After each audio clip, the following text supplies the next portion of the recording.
द्रुत गति रे माड़ी आसुची बात्या मोन्था। एने राजस्व और विपर्यय परिचालना मंत्री समीक्षा करिसेंती।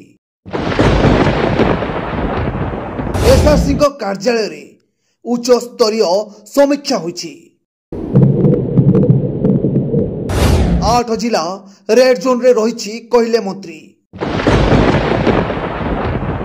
एसबु जिले में बात्यार प्रतिफलन रहिबो।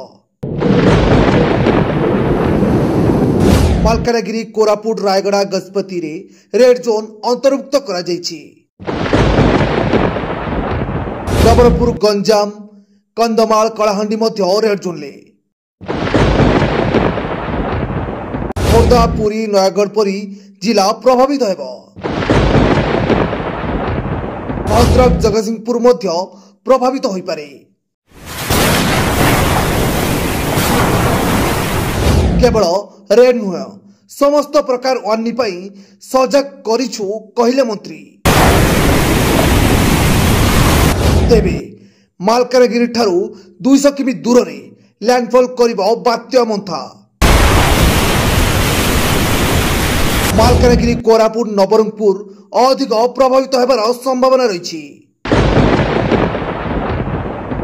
सब जिले में प्रस्तुति नहीं आलोचना होईछि।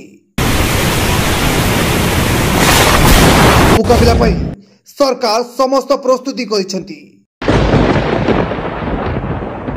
काली 15 जिलार जिलापालक सह कथा होइथिलु कहले मंत्री। आज 30 जिलार जिलापालक सह कथा होइछु।